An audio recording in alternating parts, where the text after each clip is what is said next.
This is our world. A warm, comfortable, familiar place. But walk away from the fire and look up. Our thoughts soon leave home. Are we just insignificant specks? Is the universe welcoming or hostile? We could stand here forever, wondering.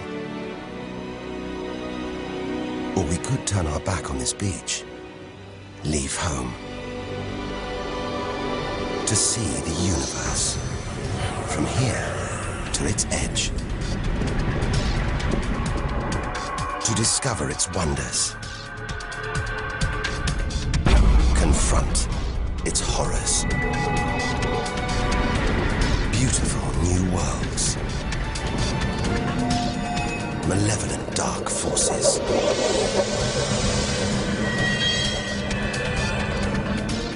The beginning of time.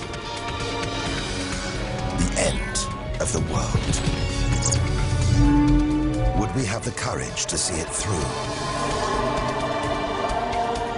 Or would we run for home? There's only one way to find out.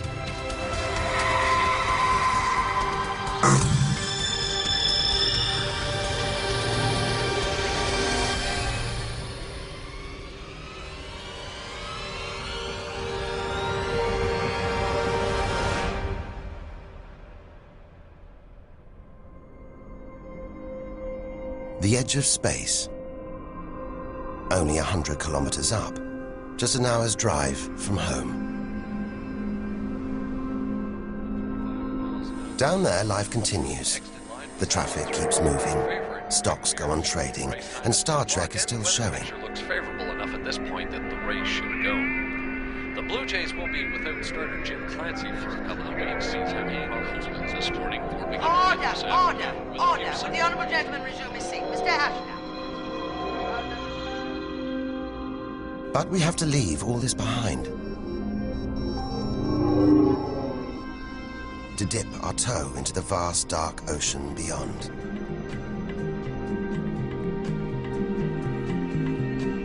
Into the shallows. Not too far from home.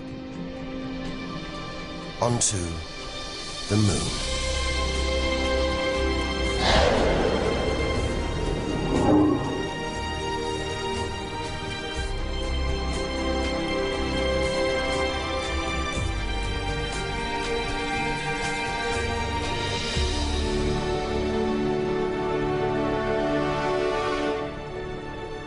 Dozens of astronauts have come this way before us. 12 of them have walked on the moon itself. Just over 400,000 kilometers from home, 3 days in a spacecraft. So close, it's as if we've barely left home. Familiar, safe, within sight of Earth.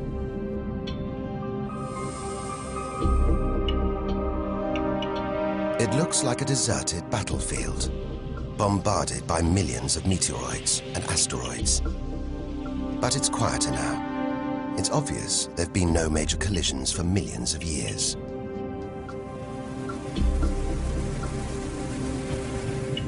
This brings back memories. The Apollo 11 lunar module.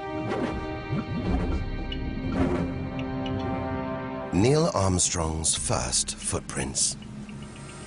Looks like they were made yesterday. There's no air to change them. They should survive for millions of years. Maybe longer than us.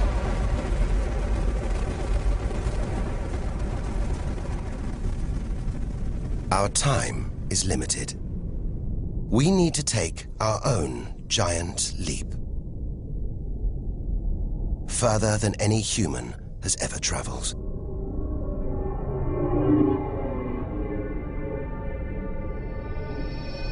Out of the darkness, a friendly face.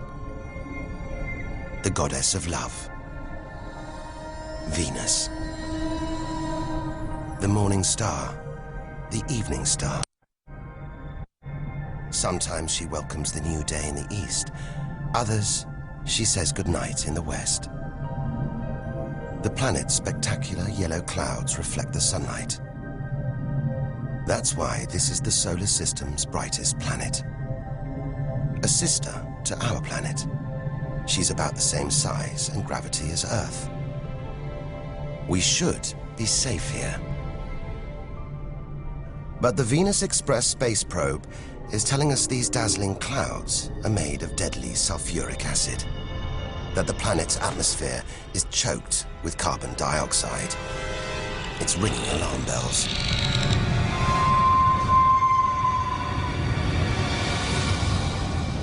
Venus is one angry goddess.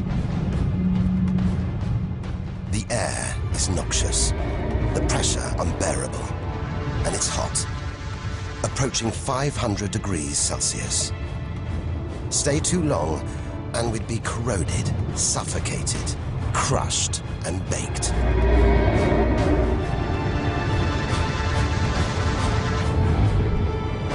Nothing can survive here.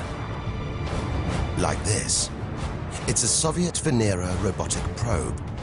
Its heavy armor's been wrecked by the extreme atmosphere.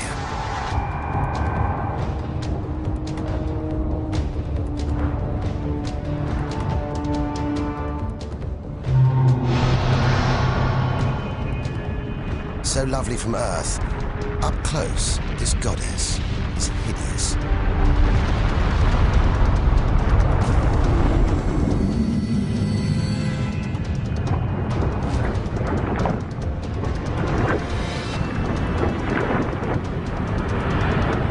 She's the sister from hell, pockmarked by thousands of volcanoes. All that carbon dioxide in its atmosphere is trapping the sun's heat. This is global warming gone wild. Before it took hold, maybe Venus was calm, more like her sister planet Earth. If that's true, this could be our planet's future.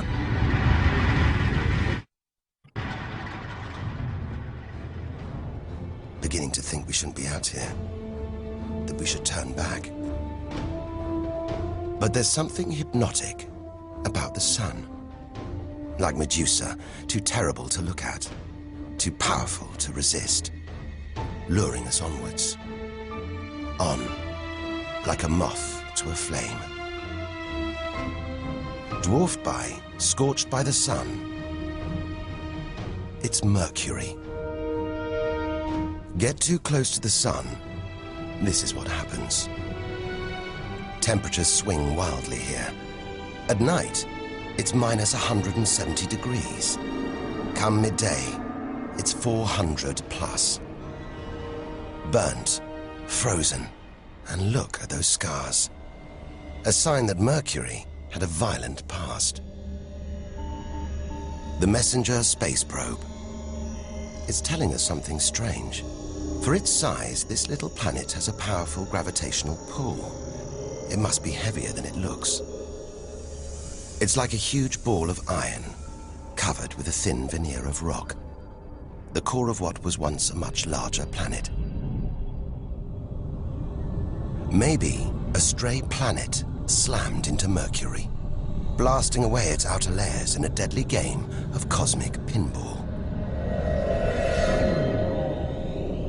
Whole planets on the loose, destroying anything in their path, even entire planets. And we're in the middle of it. Vulnerable, exposed, small. Everything is telling us to turn back. But who could defy this? The sun, in all its mesmerizing splendor. Our light, our lives. Everything we do is controlled by the sun, depends on it. And more than that, it's the Greek god Helios driving his chariot across the sky. The Egyptian god Ra, reborn every day. The summer solstice sun rising at Stonehenge. For millions of years, this was as close as it got to staring into the face of God. 150 million kilometers from home, a 20-year journey by plane. Switch it off, and it's so far away, we wouldn't know about it for a whole 8 minutes. It's so big, you could fit 1 million Earths inside it. So heavy, its gravity controls the entire solar system.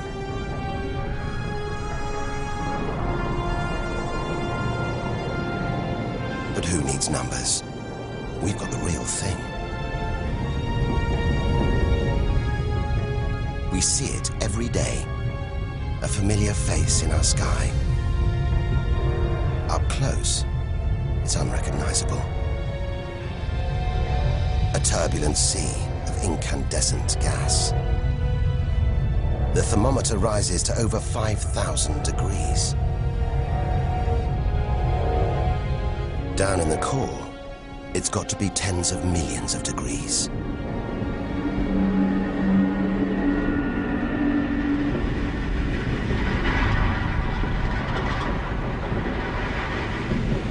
Hot enough to trigger a nuclear reaction, turning millions of tons of matter into energy every second. More than all the energy ever made by mankind. Back home, we see this energy as light, feel it as heat. But up close, there's nothing comforting about the sun. It's so full of electrical and magnetic activity, it's bursting out in these huge incandescent gas loops called prominences. Each one releasing more energy than 10 million volcanoes. You could get the Earth through one of these loops and still have tens of thousands of kilometers to spare.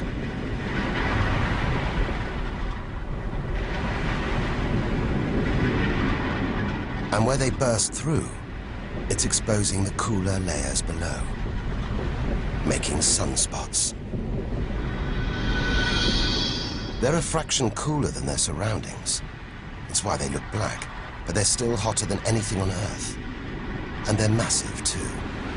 Some of these are at least 50,000 kilometers across. A solar flare. A superheated stream of electrified gas blasting deadly radiation out into space. But one day, all this will stop. The sun's fuel will be spent.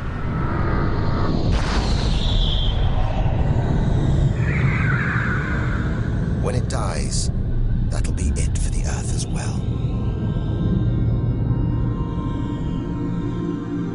This God creates life and destroys it, demands we keep our distance.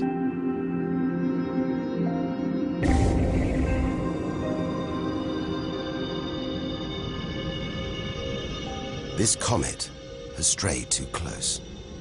It's being boiled away by the sun's heat, creating a tail that stretches for millions of kilometers.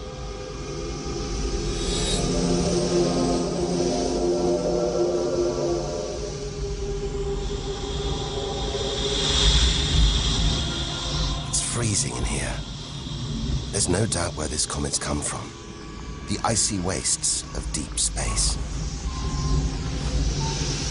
But look at all this steam, the geysers and dust. It's the sun again, melting the comet's frozen heart. A kind of vast, dirty snowball, covered in grimy tar. Tiny grains of what looks like organic material, preserved on ice since, well, who knows when. Maybe even the beginning of the solar system. Say a comet like this crashed into the young Earth billions of years ago. Maybe it delivered organic material and water, the raw ingredients of life. It may have even sown the seeds of life on Earth that evolved into you and me.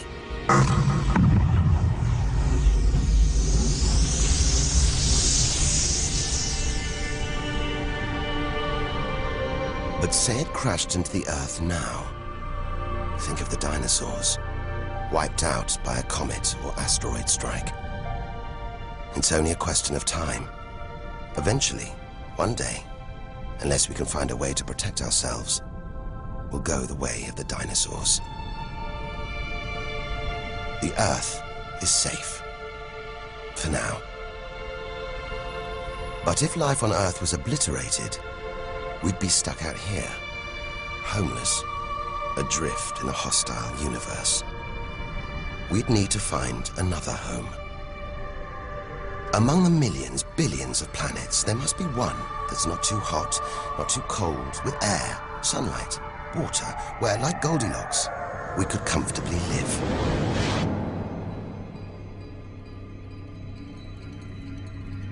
The red planet. Unmistakably, Mars. For centuries, we've looked to Mars for company, for signs of life.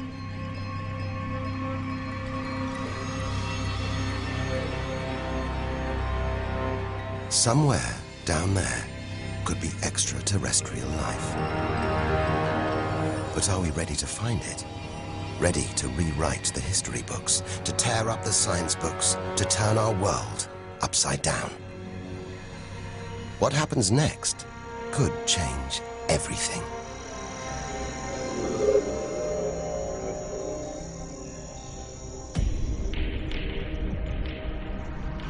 More than any other planet, Mars captures our imagination. Think of sci-fi films, comics. What follows? Martians. It's all just fiction, right? But what if there really is something here? If there is, it's living on a dead planet. The processes that make Earth habitable shut down hundreds of millions of years ago here. Red and dead. Mars is a giant fossil.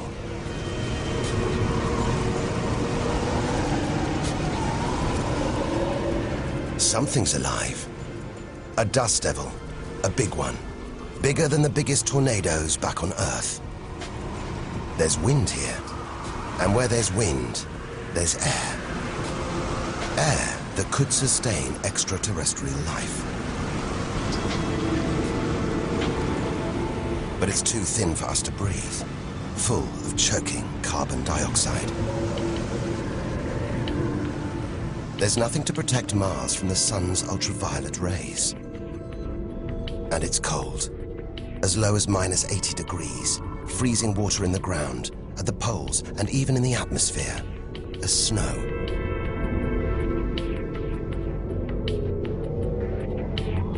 It's hard to believe anything could live here. But on Earth, there are creatures that survive in extreme cold, heat, and even in the deepest ocean trenches. It's as though life is a virus. It adapts, spreads. Maybe we're carrying the virus of life across the universe right now. Even in the most extreme conditions, life usually finds a way.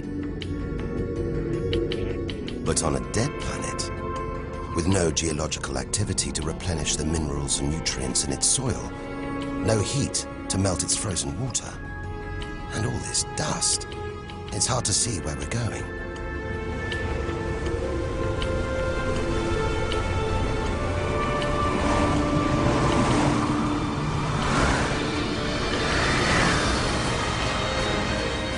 But we can't miss this. Olympus Mons. A vast, ancient volcano. 3 times higher than Everest. So wide, it would stretch almost all the way across Spain. Since its discovery in the 1970s, it's been declared extinct.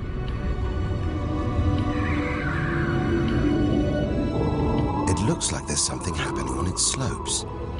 It's as though lava has been flowing. But any lava flows should be long dead, obliterated by meteorite impacts. Unless this monster isn't dead after all. If it's not, there could be molten magma beneath the crust right now. This changes everything. Volcanic activity could be melting frozen water in the soil. recycling minerals and nutrients, creating conditions for life to exist.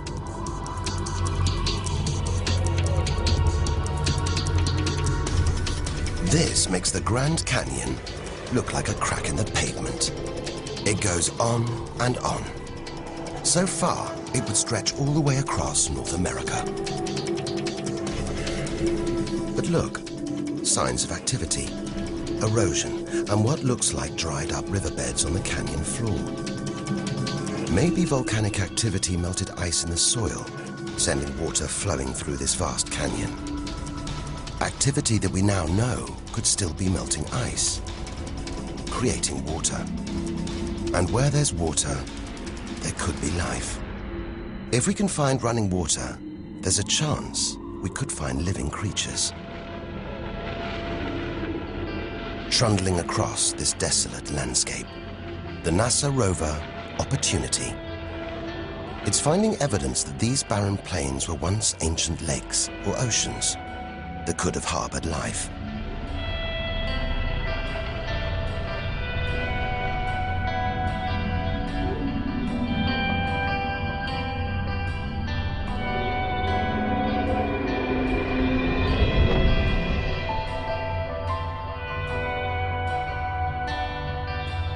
Look at these gullies. When probes orbiting Mars pass over them, they keep spotting new ones. More proof that Mars is alive and kicking. That there may be water flowing beneath the surface, creating these gullies. Water which could be sustaining Martian life.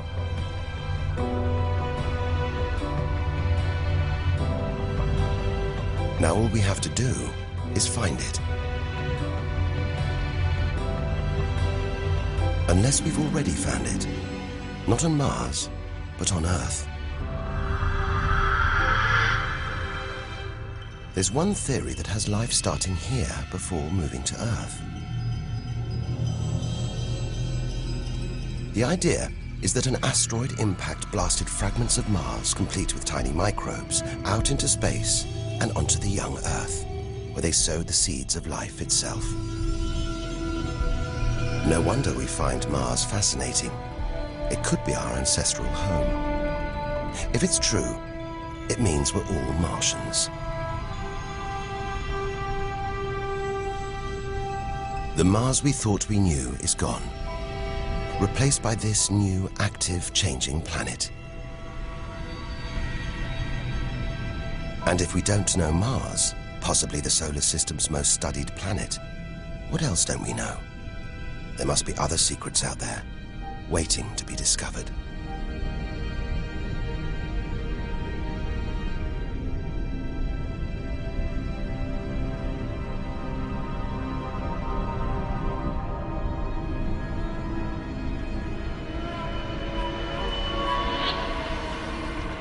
This is getting scary.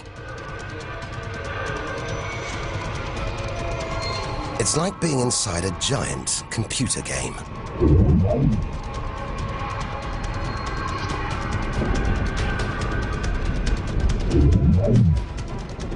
But these are all too real.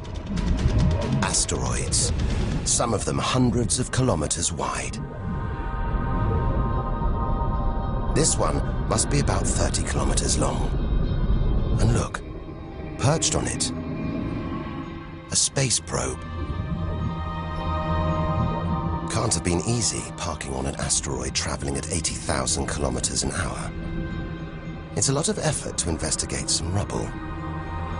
Rubble that regularly collides, breaking up and raining down on Earth as meteorites. Magical tokens, supernatural omens, and more than that. Turns out it was rubble like this that came together to make the planets, including our own.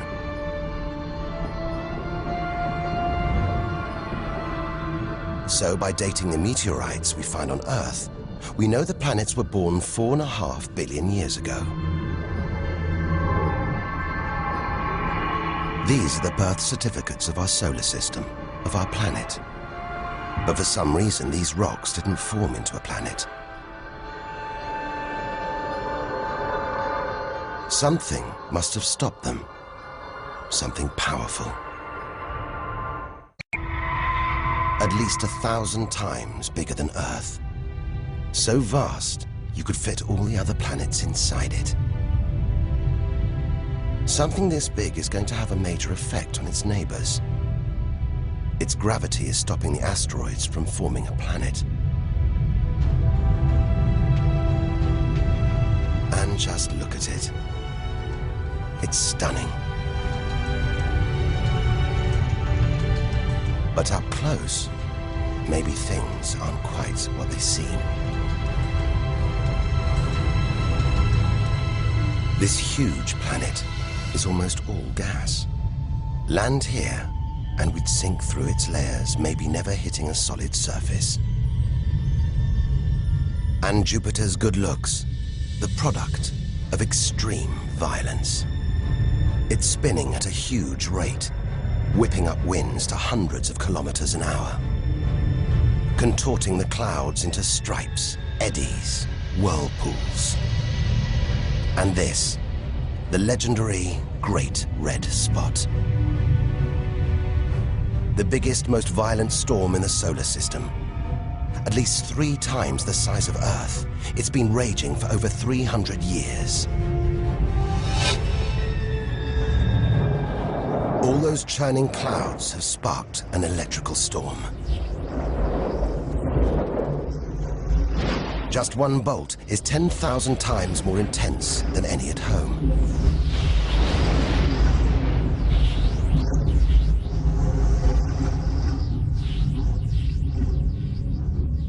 It seems the best place, the safest place to see Jupiter is from a distance.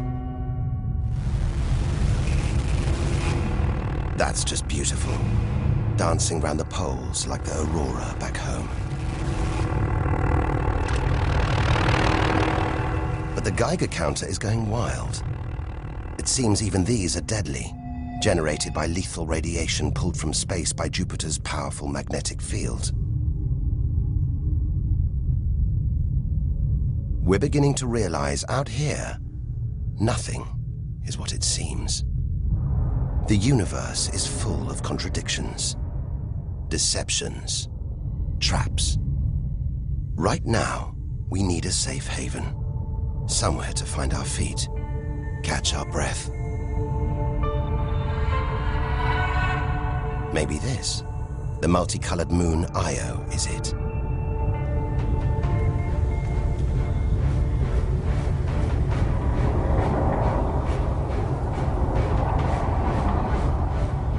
Those pretty colors, a molten rock, sulfur, volcanoes, spewing burning hot ash and sulfur hundreds of kilometers into the air. This is no safe haven. This is the most volatile place we've seen since the sun. Our magical journey to the edge of the universe is turning into a desperate flight.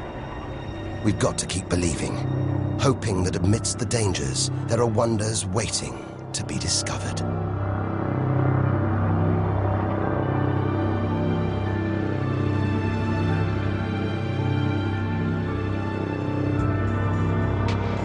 $650 million kilometers from home. What a weird-looking place.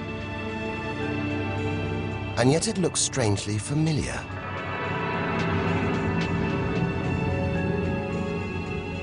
A bit like the Arctic with all that ice, all those ridges and cracks.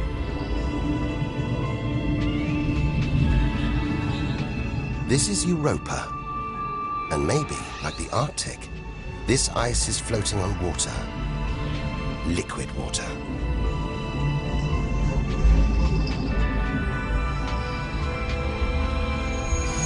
It's an intriguing thought. But we're 800 million kilometers from the sun. Surely Europa is frozen solid.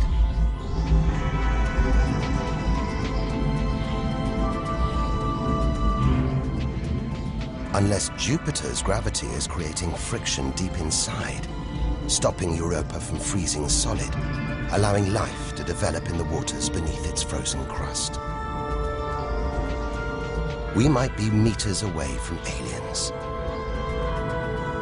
from a whole ecosystem of microbes, crustaceans, maybe even squid. The only thing between us and the possibility of alien life, this layer of ice. But until we send a spacecraft to drill through the ice, Europa will remain one of the solar system's greatest mysteries.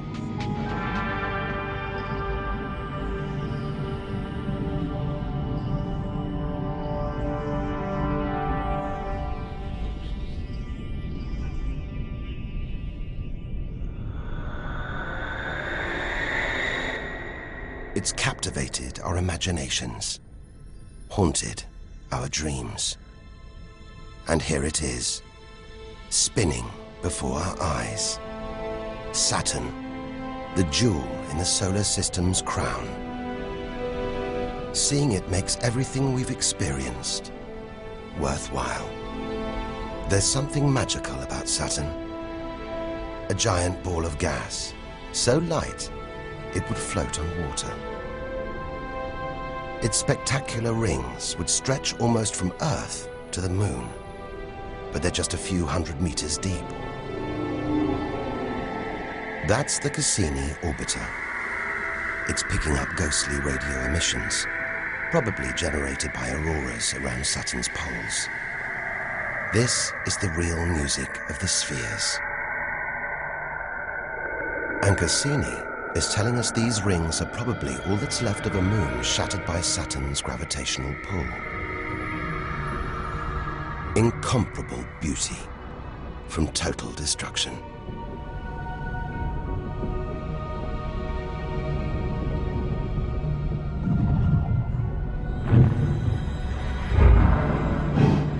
Billions of shards of ice, some as small as ice cubes, others the size of houses. They collide, break apart, reassemble. It's like a snapshot of our early solar system, as dust and gas orbited the newly born sun, and gravity worked its magic, pulling the lumps together until from debris like this, our home emerged.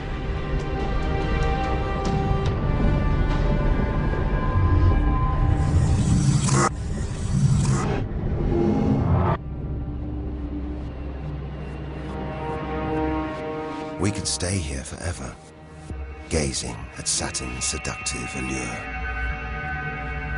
But we have to drag ourselves away. We've got so much further to go, so much more to learn.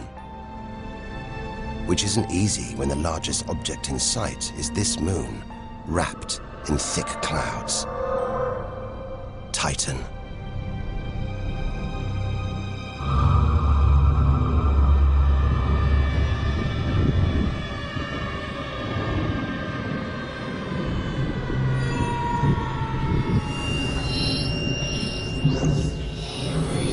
It seems like there's an atmosphere down here.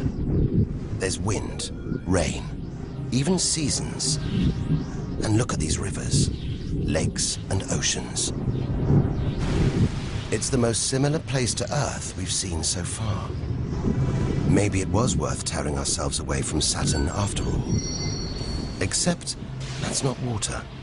That's liquid natural gas.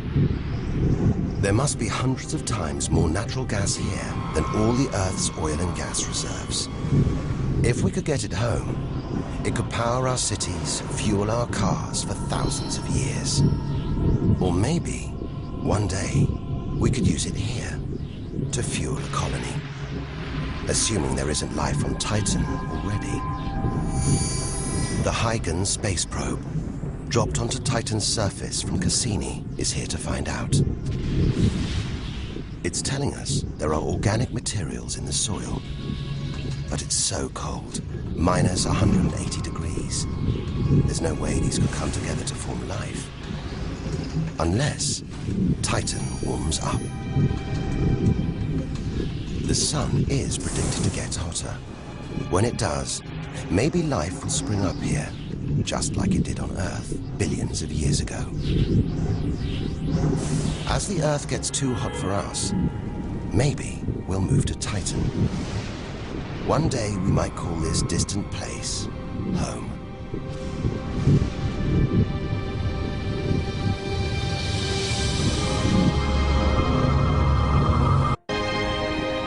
Home.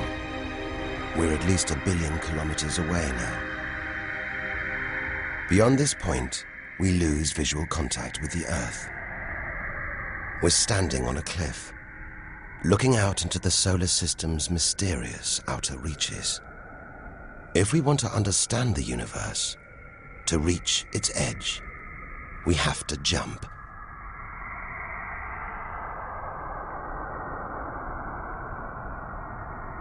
Unseen from Earth, unknown for most of history, we're in the solar system's outer reaches. It's like diving down into the deep ocean.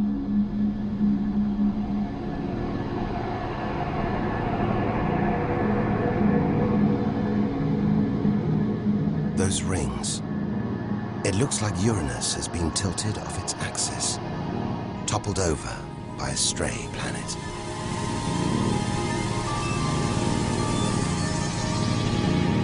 It's eerie out here.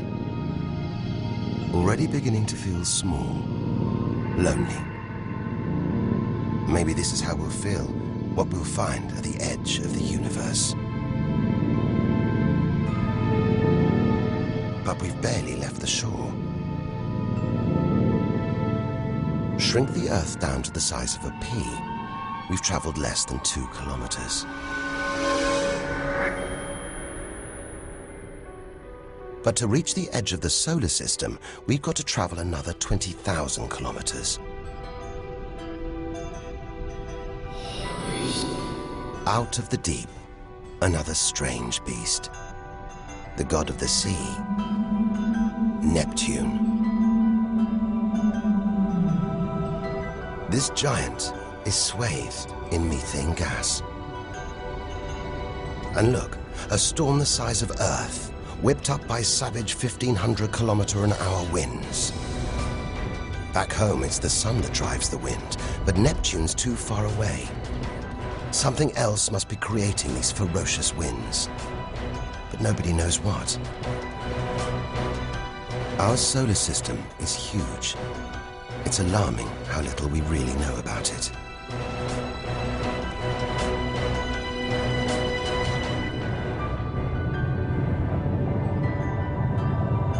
Plunging deeper, something to cling to. After all those balls of gas, a solid moon. Triton. Solid, but not stable. Just look at these geysers, cosmic chimneys pumping out strange soot. And this moon is going round Neptune in the opposite direction to the planet's spin. A cosmic battle of wills that this angry moon is always going to lose. Neptune's massive gravity is pulling on Triton, slowing it down, reeling it in.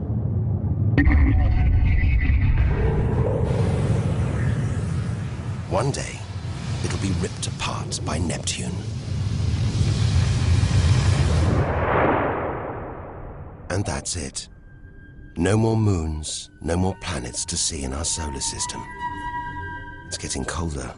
We're getting further from the sun, slipping from the grip of its gravitational tentacles. But look at all this. It's not a void. It's teeming with frozen rocks, icy spheres, like Pluto. Until recently, it seemed Pluto was alone. Beyond it, nothing. We were wrong. More frozen worlds. Discoveries so new, nobody can agree what to call them. Plutinos, ice dwarfs, cubanos. Whatever the name, the implications are the same. Our solar system isn't the neat model we thought it was. Over 13 billion kilometers from home, the most distant thing ever seen to orbit the sun, another small icy world called Sedna. discovered in 2003. Its orbit takes 10,000 years and sends it 130 billion kilometers from the Sun. Hang on. There's something else out here. 16 billion kilometers from home, the space probe Voyager 1. If it wasn't for this bundle of aluminium and antennae, we'd have no images of the giant planets, no clue about their strange moons. It's traveling 20 times faster than a bullet, sending messages home.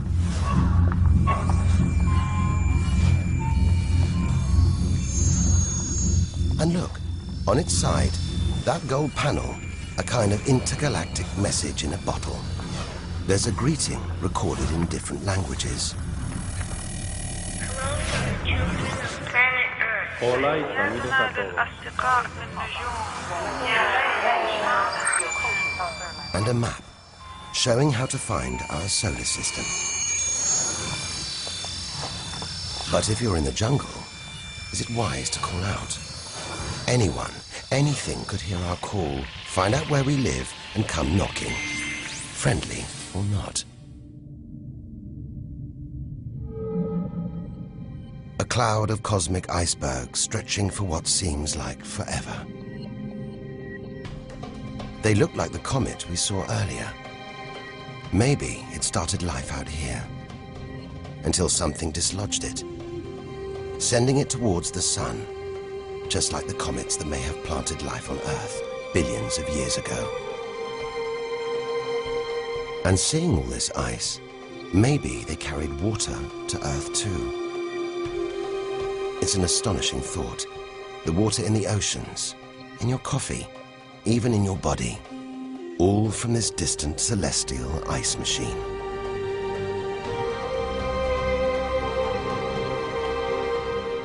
We're 8 million, that's 8 trillion kilometers from home.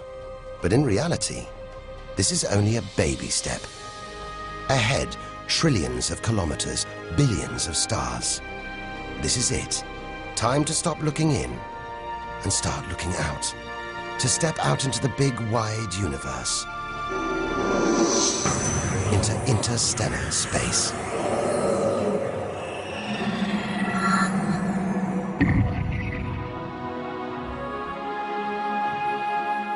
Interstellar space.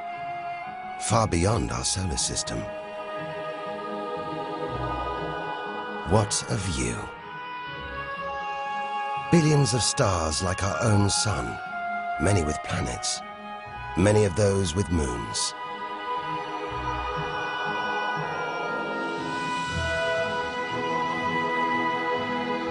It's hard to know which way to go. There are infinite possibilities in every direction. Whichever way, we're going to need a serious burst of acceleration.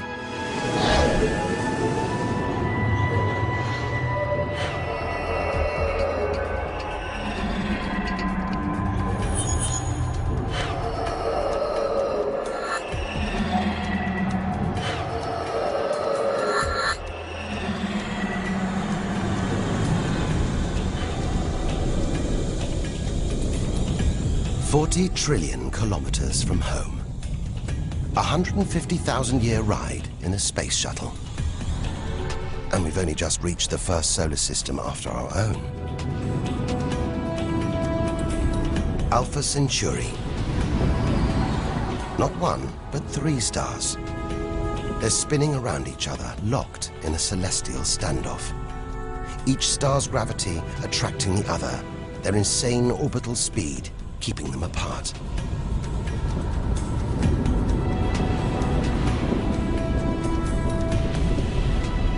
Get between them, and we could be flung into the face of one of these stars.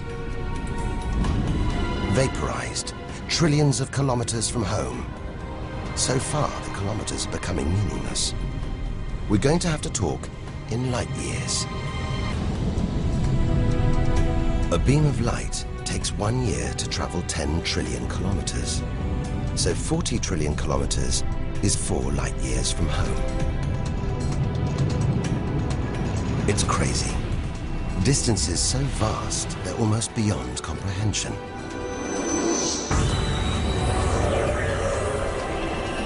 And exciting. Who knows what strange worlds lie ahead? What we'll discover when, if we reach the edge of the universe.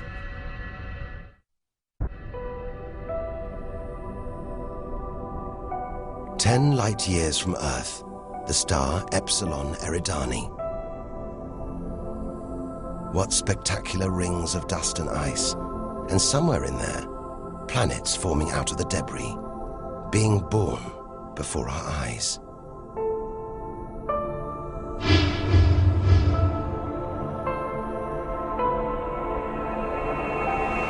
Asteroids and comets everywhere.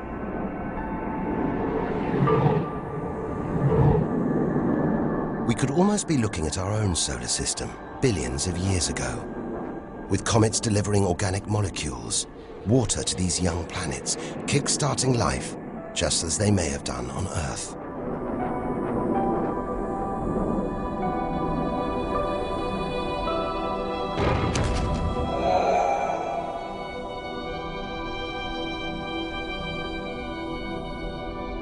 At the center of all this action, a star smaller than our sun.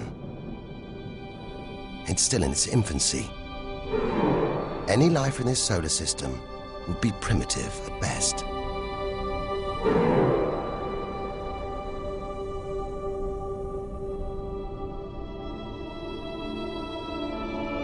There must be more mature, developed solar systems out here. But finding them is like looking for a needle in a cosmic haystack.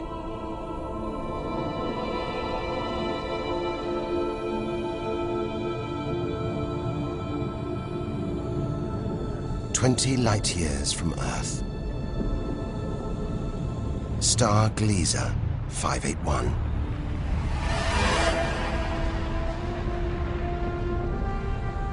It's about the same age as our sun.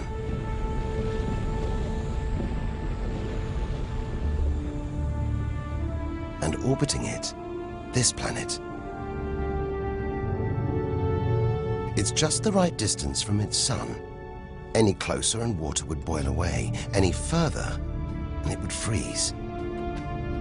Ideal conditions for life to have evolved.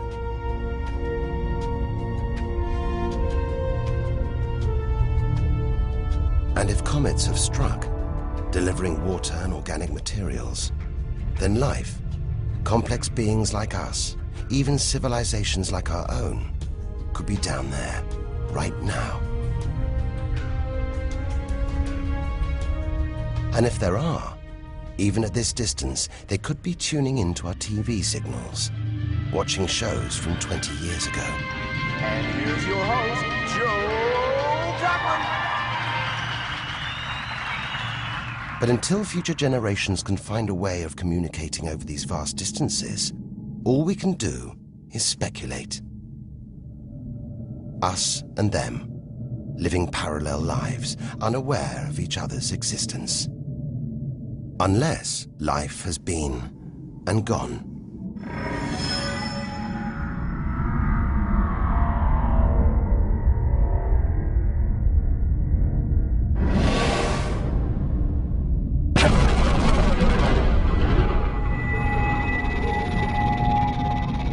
That's the problem with comets. They're creators and destroyers. As the dinosaurs found out the hard way 65 million years ago. This is the needle in the cosmic haystack, the closest we've come to a habitable solar system like our own. But it's a chance encounter. There could be hundreds, millions more solar systems like this out here. Or none at all.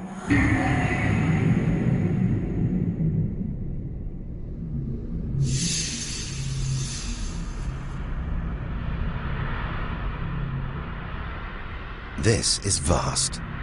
And look, it's the planet Bellerophon.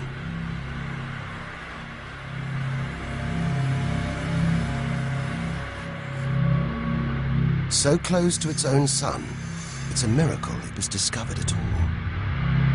Problem is, from Earth, we can't see planets this far out. They're obscured by the brilliance of their neighboring stars. But the planets have a minute gravitational pull on those stars. Measure these tiny movements trillions of kilometers away, and we can prove they exist. That's how we tracked down Bellerophon in the 1990s, opening the floodgates to the discovery of hundreds of other distant planets. 65 light years from Earth. Tune in on this bright star, and you'd pick up TV signals from Hitler's Berlin Olympics. Verkünde die Spiele von Berlin zur Feier der 11. Olympiade neuer Zeitrechnung als eröffnet.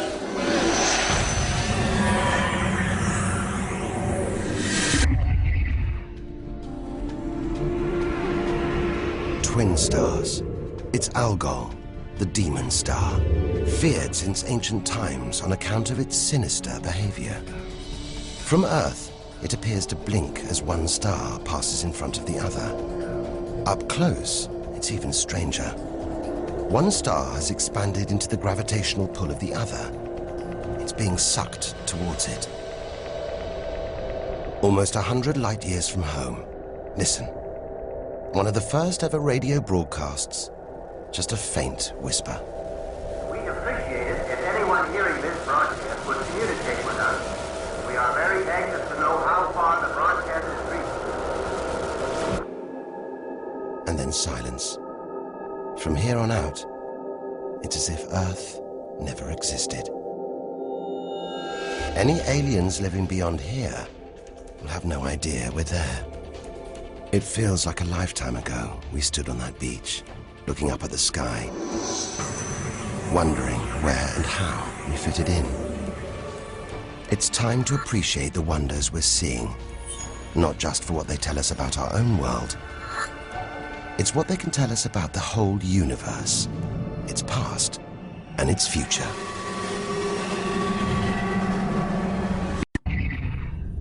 Deep inside our galaxy, the Milky Way, a vast celestial library, each star a book with a story to tell. It's all here, waiting for us to lift the cover. The Seven Sisters, daughters of the ancient Greek god Atlas, transformed into stars to comfort their father as he held the heavens on his shoulders.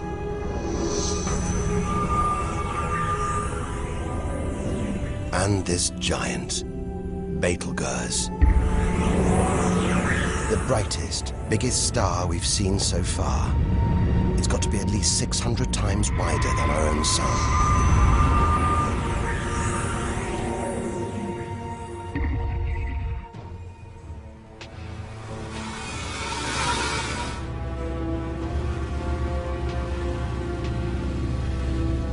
But this, it's not a star. Not a planet. Not like anything we've ever seen.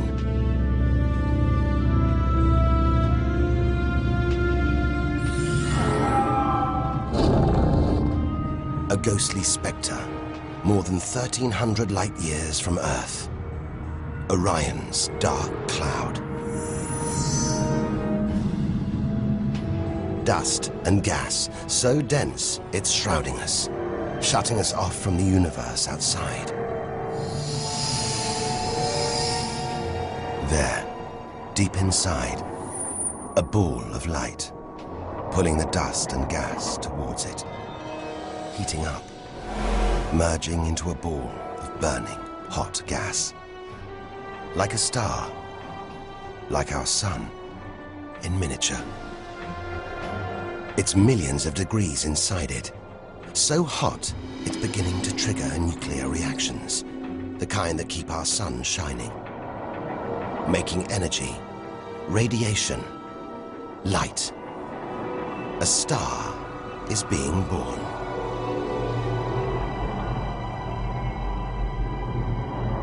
Or rather, stars.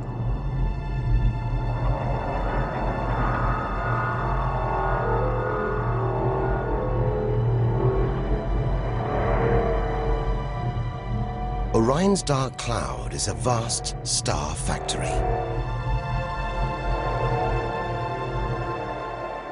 We're witnessing the birth of the future universe.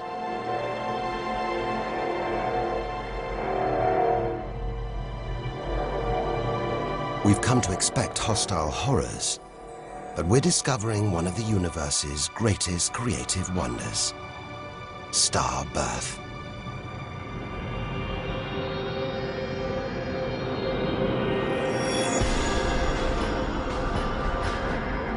Perhaps we spoke too soon.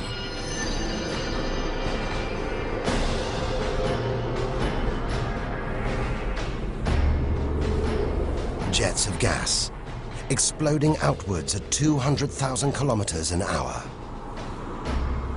blasting dust and gas out for millions of kilometers.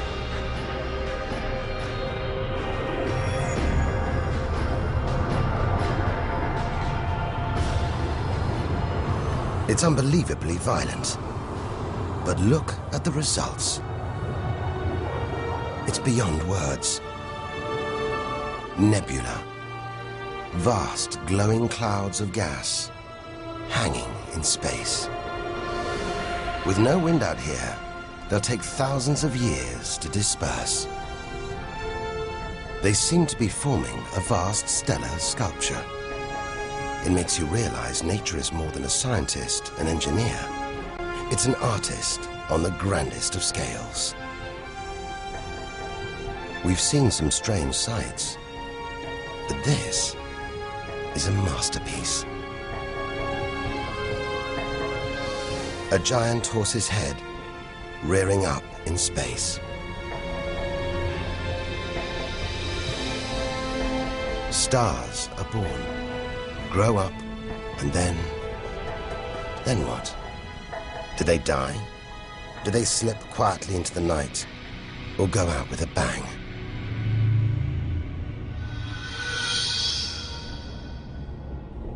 Somewhere between here and the edge of the universe lies the answer. Nearly 4,000 light years further, luminous clouds suspended in space, encircling what was once a star like our own sun. All that's left of it are these brightly colored gases. Elements formed by nuclear fusion deep inside the star, released into space on its death. Green and violet, hydrogen and helium, the raw materials of the universe.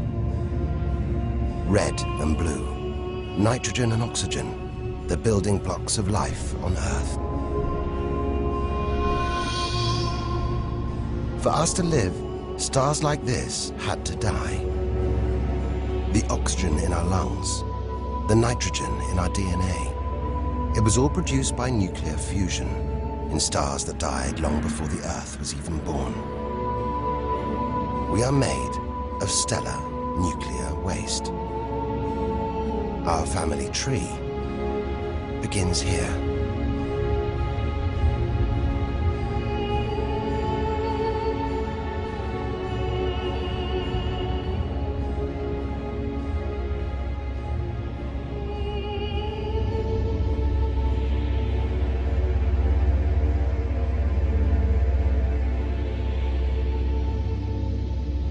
At its heart, the ghost of a star. It's a white dwarf. White, hot, small, but unbelievably dense.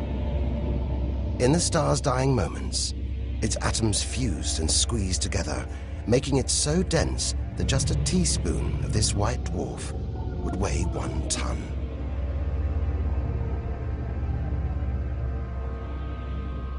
It's a chilling premonition of our sun's fate. 6 billion years from now, it'll become a white dwarf. Its death will herald the end of life on Earth. It makes you wonder how many other worlds have been and gone. Stories left untold. Celestial books lost forever.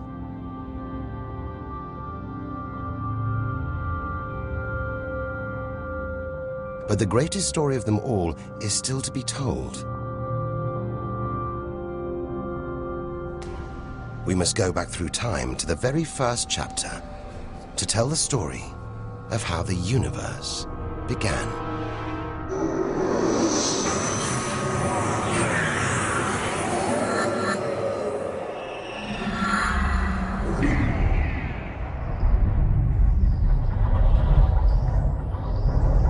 The scattered remains of a dead star.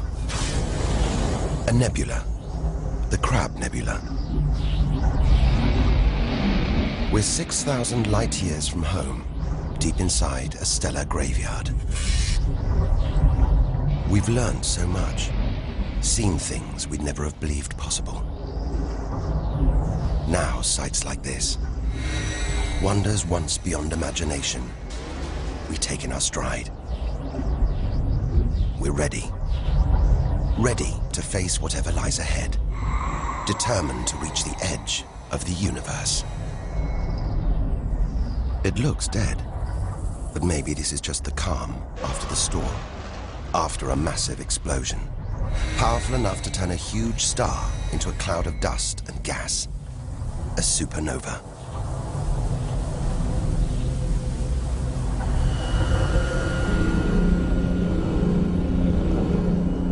The eye of the storm, a spinning, pulsating star, a pulsar.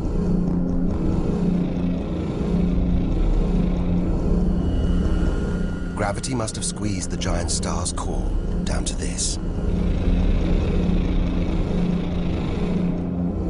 It's just 20 kilometers across, unimaginably dense. One pinhead of this would weigh hundreds, maybe millions of tons. As it shrank, like a figure skater spinning on the spot, arms outstretched, then pulling them in, it began to spin faster. Two beams of light, energy, radiation, spinning 30 times a second, powering the huge cloud of dust and gas. There's so much radiation here, more even than on the sun.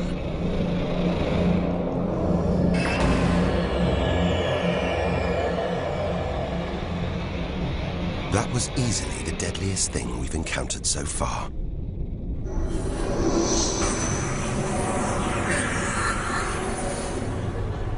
Once, it would have terrified us. But now we realize that without the dangers, there'd be no wonders. Without the nightmares, there'd be no dreams.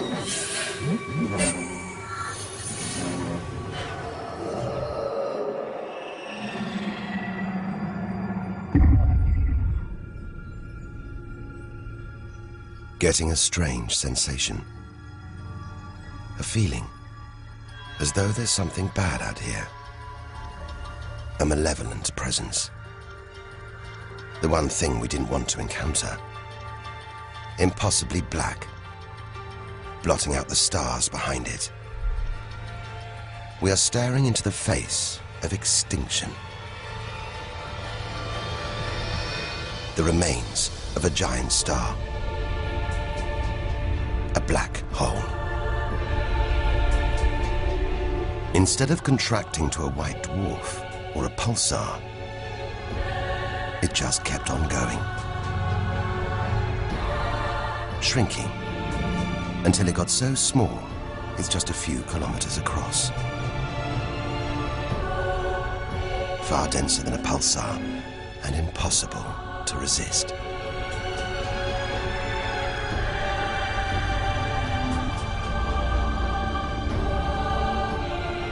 Stray too close, and there's no turning back.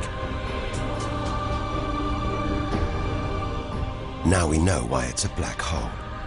Its gravity is so intense, not even light can escape.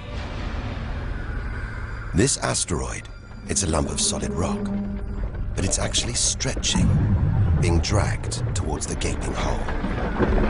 Inside, there's no matter as we know it. No time, no space. All the rules of physics collapse.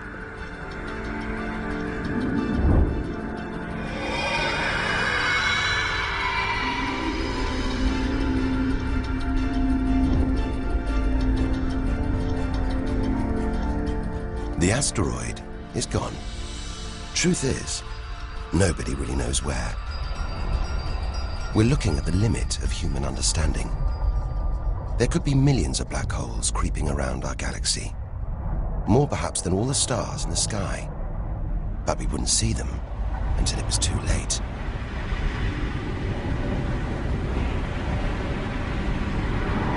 Like this star, spiraling, disappearing down an invisible plug hole.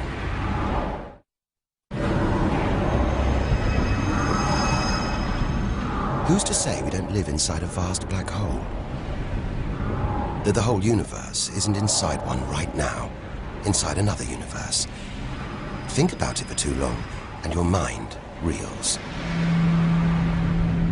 Sometimes it feels like the more we see, the less we know. But we do know our galaxy is more complex and more dangerous than we ever imagined. And we're still in our own galaxy, the Milky Way. The vastness of the universe beyond still lies ahead. The wonders, the dangers, the secrets, they're out there. But first, we've got to find a way out of the Milky Way.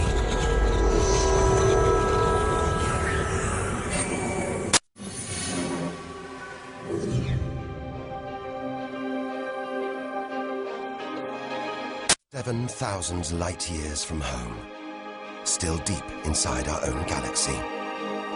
It's as though we're in a forest thick with trees, each so beautiful, so fascinating. It's impossible to look beyond, to see the bigger picture. We have to find a way through, reach the clearing at the galaxy's edge. Only then can we begin to understand where it and we all began. But faced with sights like this, it's hard to leave. A colossal glowing cloud topped by these great towers of dust. The pillars of creation. Like a gateway into the far galaxy. Both pillars studded with tiny protrusions. Embryonic star systems. Each one the size of our solar system. Another monument to nature's astonishing creativity. We have to ignore its captivating beauty, its siren song, tear ourselves away, in order to carry onwards towards the edge of the galaxy.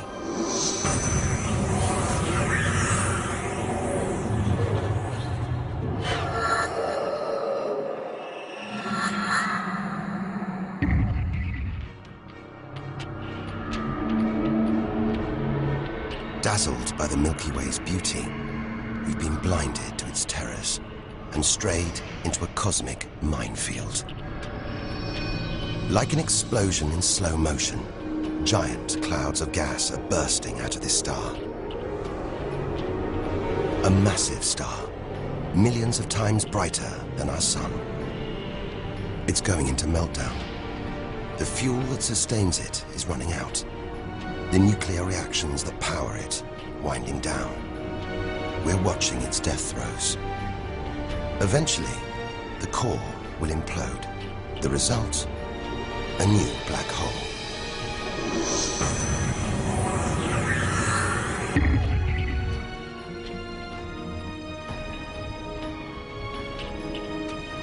An even bigger, dangerously unstable star. But this one's about to explode. And when a star this big dies, it's 100 times more violent than a supernova. Somehow we've stumbled into the most violent star death imaginable. A hypernova.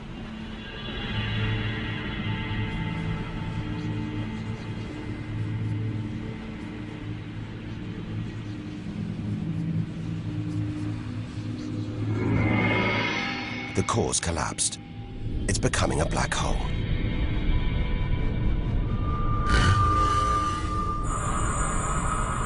And that's the shockwave, surging through the star, ripping its outer layers into space.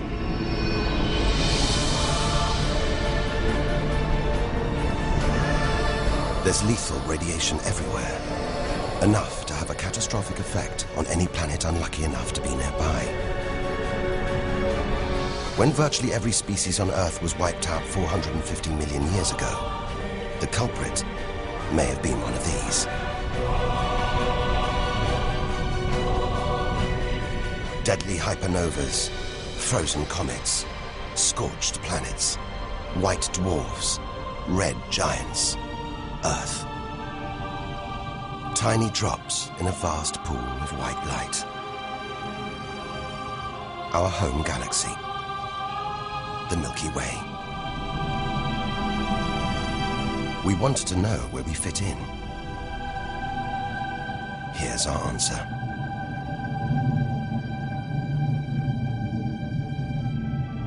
Civilizations, past and present. Everyone that's ever lived. The smallest bug, the highest mountain, all of it invisible. Not even a tiny speck.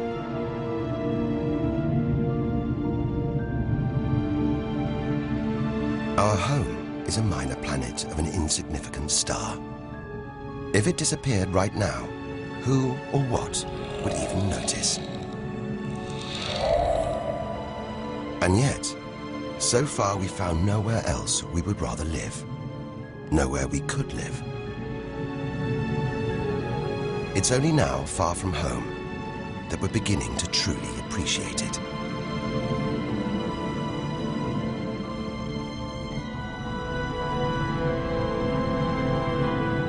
Look at all these stars. Hundreds of thousands of them. Surely one of these, more than one, must be capable of supporting life.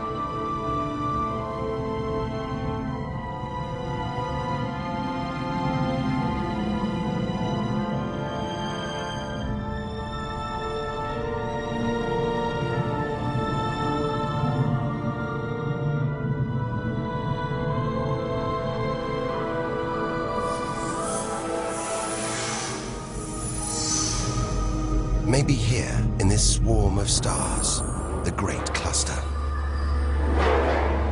Back in the 1970s, astronomers sent a message in this direction, detailing the structure of our DNA and our solar system's location. But it's so far from home, the message won't arrive for at least another 25,000 years.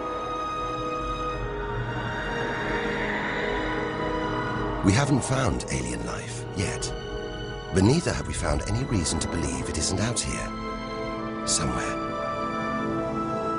There's an equation, devised to estimate the number of other advanced civilizations. Crunch the numbers, and the result is shocking. There could be millions of civilizations, just in our own galaxy.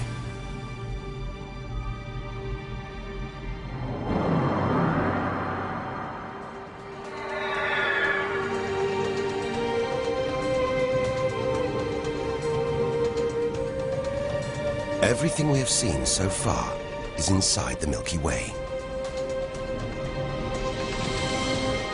Now here's our chance to see other galaxies, to glimpse the even bigger picture, and perhaps to answer the ultimate question: where does all this come from?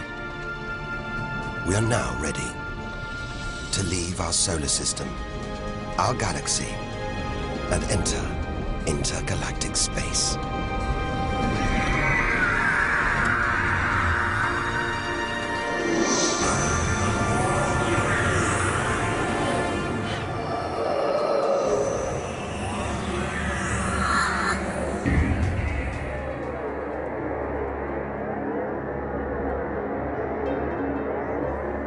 Beyond the Milky Way, through the vast expanse between galaxies, against all the odds, we've made it to intergalactic space.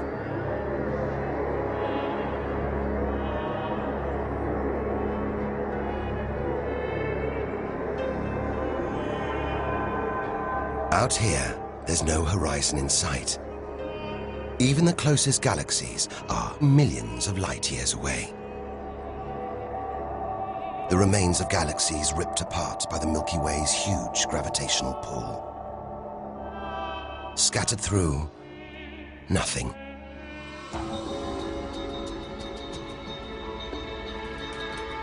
This is as close as the universe gets to a perfect vacuum.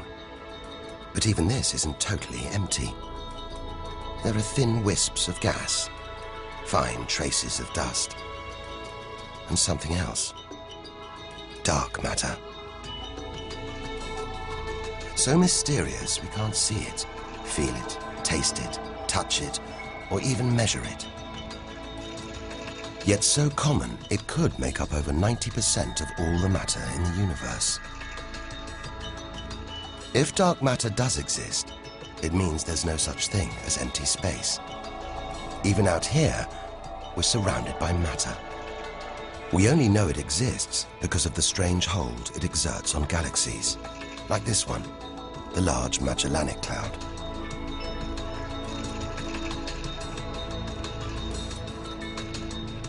More than 6 billion years into today's fastest spacecraft, 160,000 light years from the Milky Way, at the edge of its gravitational reach. This galaxy should spin off into space, but something is holding it here. Something invisible, powerful, dark matter. Stars, clusters of stars, nebulae. It's a vast astronomical treasure house.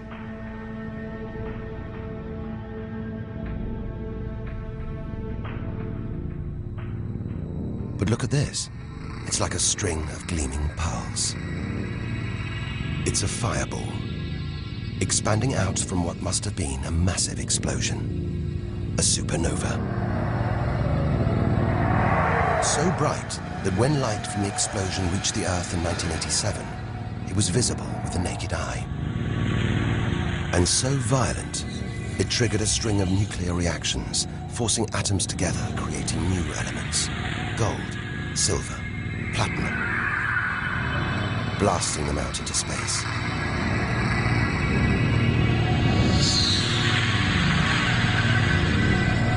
The gold in the ring on your finger was forged in a massive supernova like this, trillions of kilometers away, billions of years ago.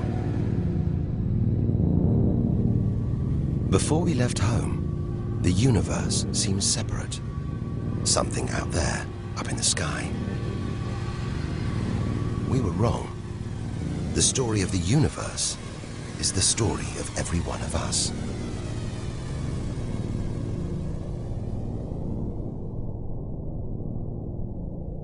It's comforting to remember as we venture through this abyss. Further and further. Faster and faster.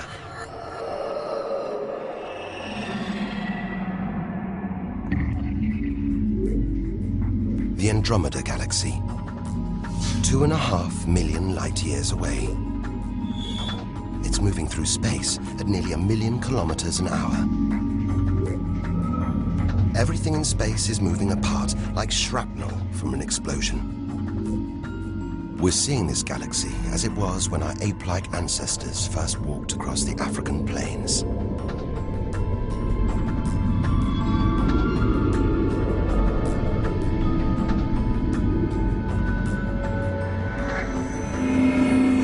We go further through space and further back in time.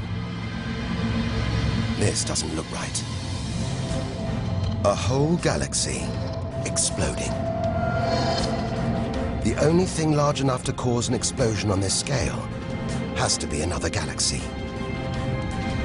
It looks like the end of the world, but we've seen enough to know things are never that simple. This galaxy won't die. It'll be reborn. A new shape, perhaps even new stars. As dust and gas collide, creating friction, shockwaves, triggering the birth of stars.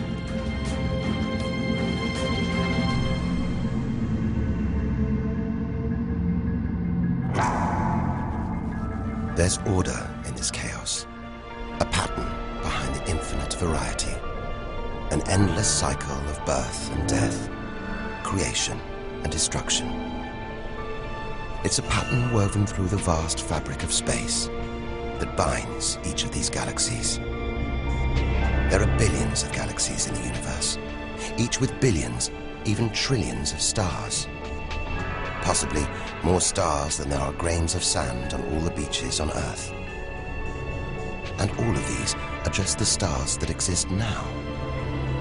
What about the stars that have been and gone? All the stars being born, yet to be born. We're finally beginning to see the big picture, and it's grander than we ever imagined. This galaxy, the huge Pinwheel Galaxy, is so far from Earth that if we send a message home now, it'll take 27 million years to get there. Who knows whether our species, our planet, will still be around to receive it? Most likely not.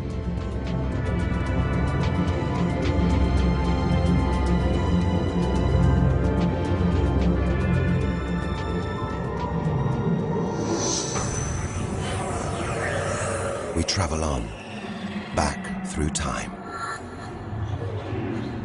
Past the point where the dinosaurs were wiped out. Past the moment where the first creatures clambered onto land.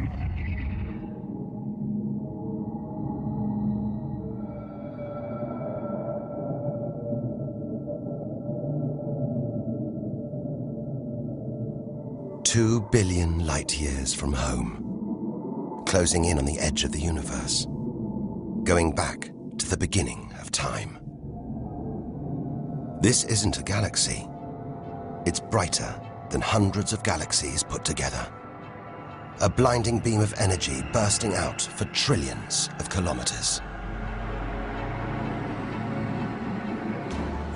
Something this big, this bright, must be incredibly powerful. Experience tells us, out here, power equals danger. It looks like a quasar, the deadliest thing in the universe. If it is, then our journey could be over, just as the end is almost in sight.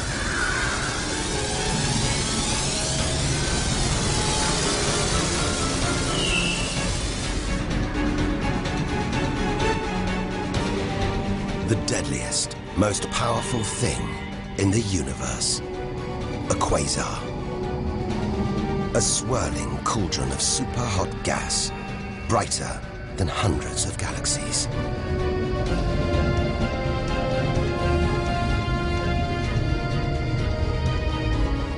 The source of this awesome power lies deep inside the heart of the beast. A heart of darkness. A supermassive black hole, as heavy as 1 billion suns.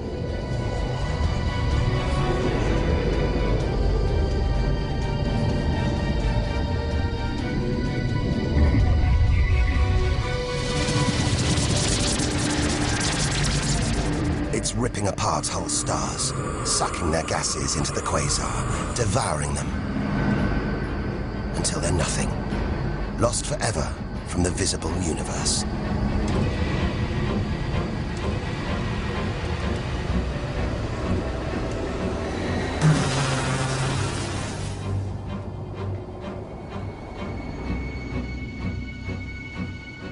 We've seen the worst the universe can throw at us, the most powerful and destructive forces the universe produces.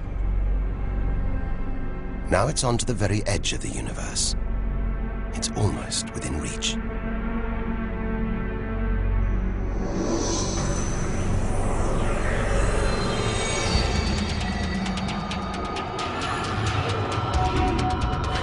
We'll need to go further, go faster if we're to cross the final reaches of the known universe.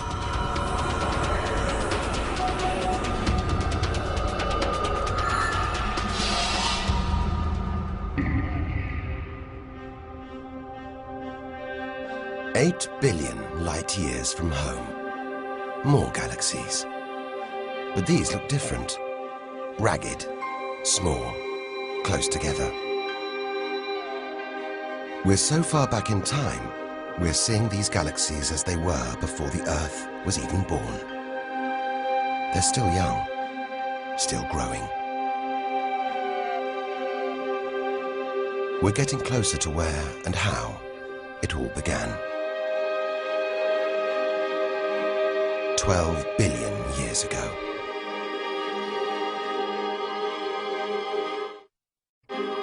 Look at the galaxies now. They're more like primitive plankton floating in a vast, dark ocean.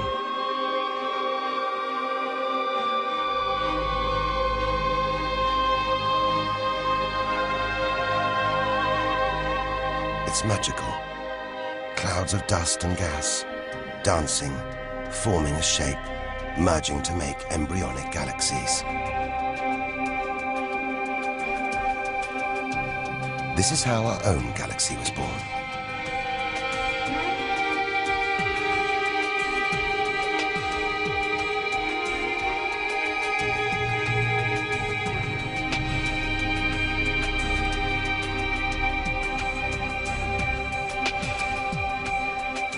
They're disappearing. We've gone back before the stars were born. Into a cosmic dark age. And before that, light. The afterglow from a massive explosion. The explosion which created the known universe.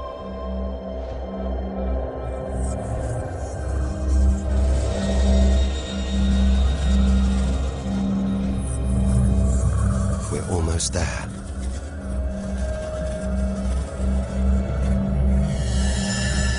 This is it. We've made it.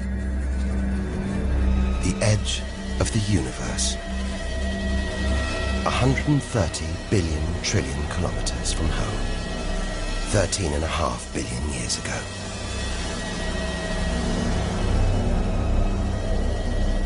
The very instant of the Big Bang. The most violent, most creative moment in history. Everything that's ever happened follows from this moment.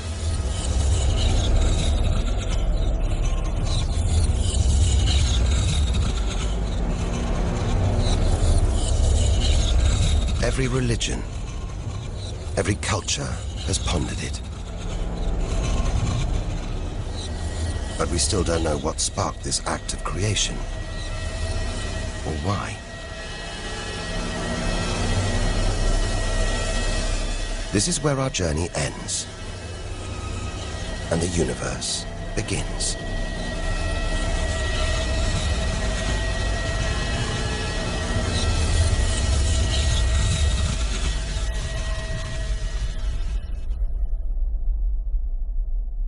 An infinitely hot, small, dense point erupts.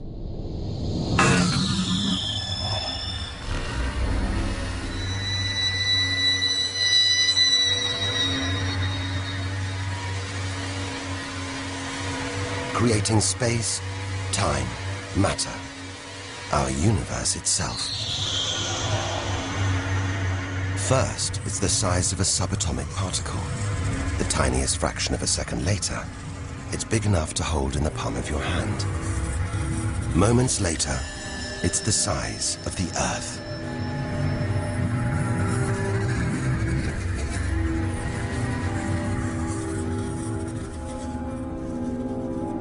Today, the light from the Big Bang is still spreading out as a hiss of radio static. Your TV aerial picks it up. You can see it as static on an untuned TV.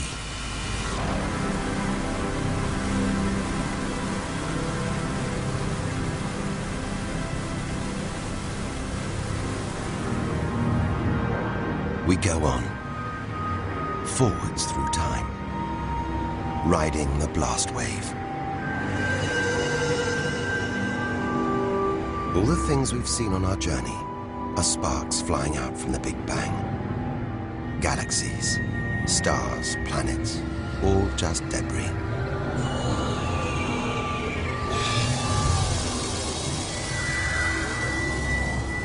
through our galaxy.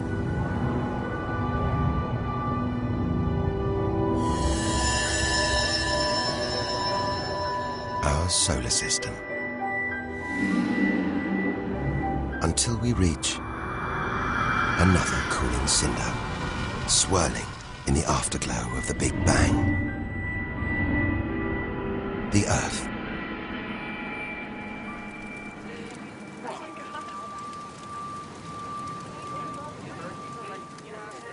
We had to go back to the past to see our future.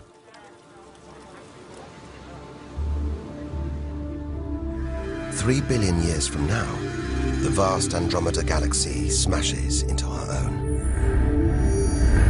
A new galaxy is born. The sun and planets survive, but they've been thrown into a huge looping orbit around the new galaxy. The sun is becoming a red giant, swallowing up Mercury and Venus, scorching our planet's surface, destroying all life on Earth.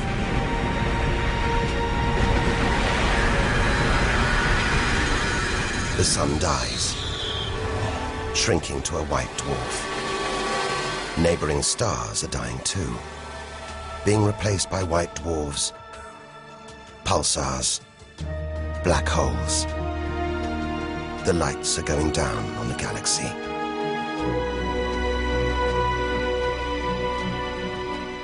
Since the Big Bang, the universe has been fading, dying, not with a bang, but with a long, drawn-out whimper.